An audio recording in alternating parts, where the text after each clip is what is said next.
What's happening, guys? The Comics Kid 2099 here, and I want to talk to you about a movie that I watched recently. King Arthur. This is the 2004 film with Clive Owen, Eoin Gruffydd, and Keira Knightley, and a whole bunch of other actors in it that names I can't remember.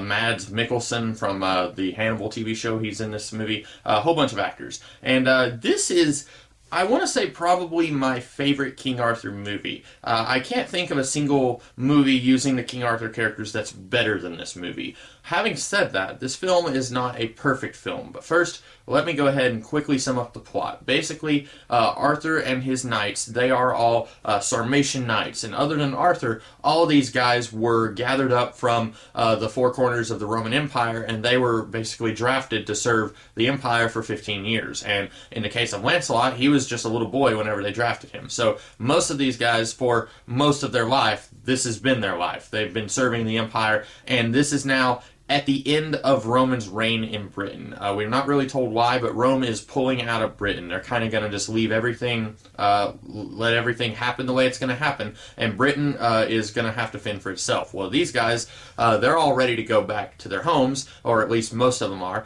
and then this one guy comes and he says, okay, I've got the papers here that says you guys are free men, except you have to do one more mission for me. You have to go and rescue this little boy who is going to become the Pope someday. And so they do this, and then over the course of time, they realize, hey, the Saxons are going to be coming in and invading this area, and we have to fight the bad guys and protect this land, even though we all want to go home and become free men. And that's the plot of the movie. And like I said, this is the best King Arthur movie that I've ever seen. And that's mostly because when you sit down and think about it, there's not a whole heck of a lot of King Arthur movies out there. There's First Knight, which I did not like. There's The Last Legion, which is almost more of a King Arthur prequel. It doesn't really use a lot of King Arthur characters. And then you have this movie, and then you have John Boorman's Excalibur, and I didn't really like that one, although that's one that a lot of other people really like. So there's not a whole lot of competition for this to be the best King Arthur movie out there, but I do think this is the best.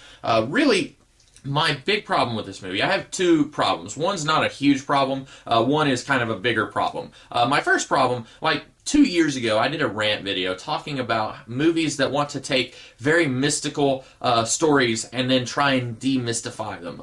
Troy is a good example, and this movie is also a really good example. Now, what's funny is that I actually really like the movie Troy, and I really like this movie. I just think that, at least in the case of Troy, for sure, there's really nothing you would have lost if you had added a little bit of mysticism to that whole story. If you had added a couple of Greek gods in there, I don't think that you would have really lost anything in that story. Now, here, it would have been a very different story. If you had had Merlin being able to see the future, or being able to cast some minor spells or something, that would have changed the story. You would have had a very different film. If you had Arthur carrying an actual magic sword, that would have changed the film quite a bit. Having said that, my ideal King Arthur is something that I have not yet seen in any film or TV show, really anywhere. My ideal King Arthur has about as much battles and stuff like that as this movie, but it has about as much mystical stuff as the Sam Neill Merlin miniseries from the 90s. If you could take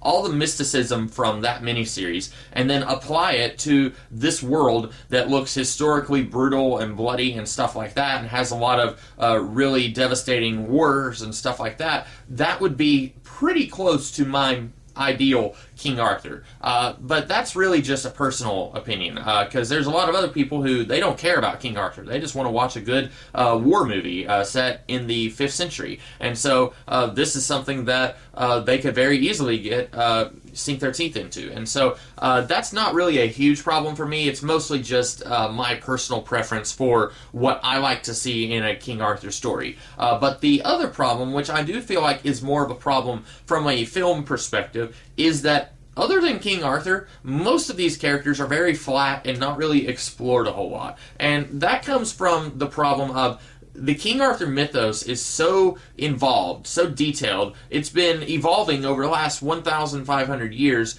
You cannot take the King Arthur mythos and explore it thoroughly and adequately in the span of 2 hours.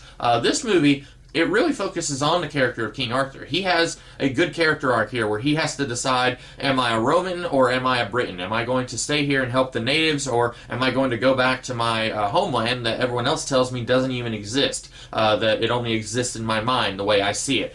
He has to kind of come to grips with this, and he has a good character arc. All of these other knights that are following him, they're all kind of interchangeable.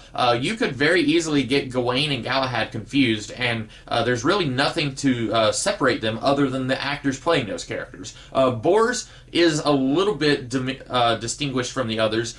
He's a little bit crude, and he has some funny dialogue, I guess. Lancelot is allegedly distinguished from the others because he's Arthur's best friend, but other than that one scene, there's actually like two scenes where they're kind of having a heart-to-heart discussing their political views and stuff. Other than those scenes, he's just like the other guys. Tristan really doesn't have anything that sets him apart from the other guys. Same with Dagonet. All of these guys, with the exception of one, all of these guys near the end of the movie, before the big final battle, they have one character arc at the same time. They all realize, hey, we need to stick around and help Arthur fight off the Saxons. And you kind of knew that was going to happen. You really didn't think when you're watching this that these guys were going to abandon Arthur in his time of need. That doesn't really, in my opinion, that doesn't really count as a character arc, since they all have this same character arc simultaneously. And when you're watching this movie, especially if you've never seen it before. I'd seen this movie once before, so this was my second time watching it. If you've never seen it before, you might have a lot of trouble telling some of these characters apart, because they're not doing the best job giving each of these characters distinguished personalities of their own. And on top of that, you might have to pay attention to say, okay, who's this character? Is that Gawain or Galahad? Stuff like that. That's really my big problem with the movie, is that it tries to put all these characters into the movie, but none of them really feel like they have characters, except for maybe Bors and Lancelot. Especially, I would say, Bors. He's probably the one who feels the most different from the others. But that's really my only big problem with this movie, and the only way that I think you could have fixed that would be if this was a longer movie, or if there was multiple movies using these characters. And that's not something I don't think that these people were interested in doing. I don't think they wanted to set out and make a franchise of movies, like how Guy Ritchie allegedly wants to do like a 6 or 7 film King Arthur franchise starting next year. That's not something these guys really wanted to do. They just wanted to tell a story. And so there's really no way they could have made this a little better, other than, I guess, having fewer knights, or maybe just trying harder to give each knight a little bit more of a unique personality. But then you would have run the risk of giving Arthur less screen time, and then he would have had less dimension in this movie. So I really don't think there was any way that you could have fixed that. But I did like this movie, and like I said, it is, in my opinion, the best King Arthur movie. And I said earlier that part of that is because there's not a lot of other King Arthur movies out there, and the ones that are out there aren't very good, but I do like this movie. I think that it is a legitimately good film. I just wish that it was a little closer to my ideal King Arthur.